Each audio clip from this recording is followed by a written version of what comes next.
मरुद bulletin और मैं हूं आपके साथ स्फूर्ति से। तीनों कृषि कानूनों के विरोध में दिल्ली की सीमाओं पर जारी आंदोलन चौथे चरण में प्रवेश कर चुका है। संयुक्त किसान मोर्चा ने मंगलवार को कुंडली बॉर्डर पर बैठक की। इसमें 1 महीने का प्लान बनाया गया। इसमें बॉर्डर पर आंदोलन के साथ फसलों की कटाई, जेल में बंद किसानों की जमानत कराने, हरियाणा और पंजाब को छोड़कर अन्य राज्यों में महापंचायत करने और चुनावी राज्यों में भाजपा का विरोध करने पर फोकस रहेगा।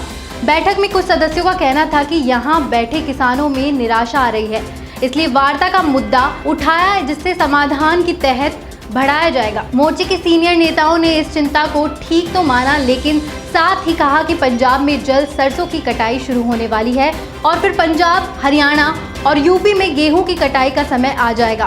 तय हुआ कि किसानों को रोटेशन में बुलाया जाएगा। बॉर्डर पर हलचल के लिए 6 मार्च को 5 घंटे के लिए केएमपी को अलग अलग जगहों पर बंद करेंगे। पंचकुला, बरवाल और रामपुर रानी के पोल्ट्री फार्म में बर्ड फ्लू को नियंत्रित करने के लिए मारी गई मुर्गियों के लिए हरियाणा सरकार मुआवजा देगी। ये जानकारी हरियाणा पोल्ट्री फार्म एसोसिएशन द्वारा दाखिल याचिका पर सुनवाई के दौरान हरियाणा सरकार ने पंजाब और हरियाणा हाईकोर्ट में की। हरियाणा पोल्ट्री फार्म एसोसिएशन के अध्यक्ष दर्शन सिंह व अन्य हाईकोर्ट में याचिका दाखिल कर बताया था कि पंचकुला के डीसी ने बर्ड फ्लू को नियंत्रित करने के लिए पंचकुला, बरवाला और रायपुर रानी के पोल्ट्री फार्म की सभी मुर्गियों को मारने के आदेश दिए हैं। 11 जनवरी 2021 के इस आदेश पर रोक लगाने के लिए हाईकोर्ट से अपील की गई थी। याचिका ने कहा था कि यदि इनको मारना है तो पहले ये जांचना चाहिए कि संक्रमित मुर्गियां हैं या नहीं। इसके साथ ही यदि इन्हें मारना है तो इसके एवज में उन्हें तुरंत मुआवजा दिया जाना चाहिए। मंगलवार को हरियाणा सरकार ने सुनवाई के दौरान हाईकोर्ट को आश्वस्त किया कि संक्रमण से बचने के लिए सैनिटाइजेशन की प्रक्रिया शुरू की जा रही है। इस प्रक्रिया के पूरे होने के 1 माह की अवधि के भीतर ही नुकसान की भरपाई कर दी जाएगी। हाईकोर्ट ने कहा कि जब दोनों इस पर सहमत है तो ऐसे में इस प्रक्रिया को जल्द पूरा कर हाईकोर्ट को इसकी जानकारी दी जाए।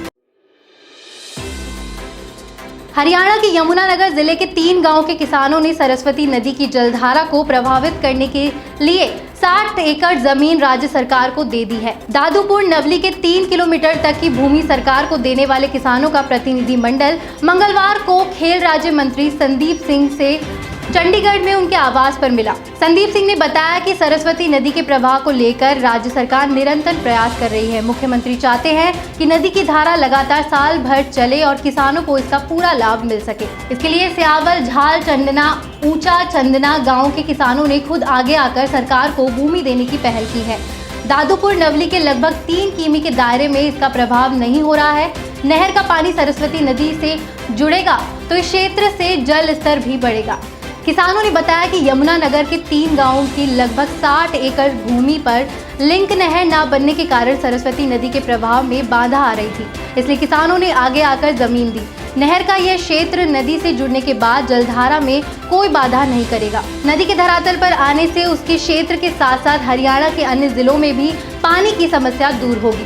प्रतिनिधिमंडल में सुभाष चौहान, राज्यपाल सिंह, जितेंद्र सिंह, प्रताप सिंह महल आदि शामिल हुए। प्रो कबड्डी लीग में खेलने की तैयारी कर रहे हॉकी के राष्ट्रीय खिलाड़ी प्रमोद को रोहतक बाईपास के पास ट्रक चालक ने टक्कर मार दी। हादसे में उनकी मौत हो गई। चालक ट्रक छोड़कर मौके से फरार हो गया। गांव बापोली निवासी कमल सिंह ने बताया कि कबड्डी का राष्ट्रीय खिलाड़ी बड़ा बेटा प्रमोद, छोटा बेटा कपिल सोमवार की शाम 8 बजे बाइक से सवार होकर गए थे। छोटा बेटा गांव सिवार उतर गया और प्रमोद बाइक लेकर इसराना निकल गया, लेकिन रोहतक बाईपास के पास पहुंचने पर उसे पीछे से ट्रक चालक ने टक्कर मार दी और ट्रक को मौके पर छोड़कर चला गया।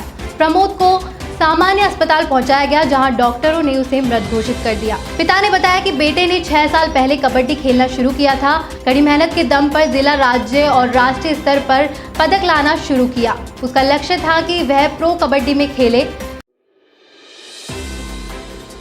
हरियाणा के मुख्यमंत्री मनोहर लाल ने महंगाई को लेकर विपक्ष पर पलटवार किया है। उन्होंने बीते 6 साल के आंकड़ों की तुलना करते हुए केंद्र और प्रदेश सरकार का बचाव करने की कोशिश की।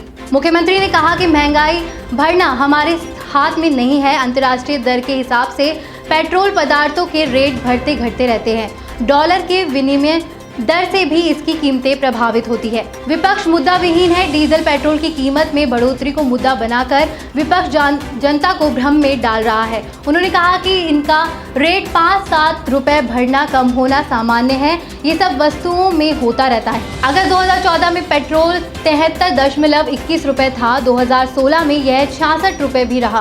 फरवरी 2021 में यह 84 रुपए रहा। जून 2014 में $1 का मूल्य 59.16 रहा।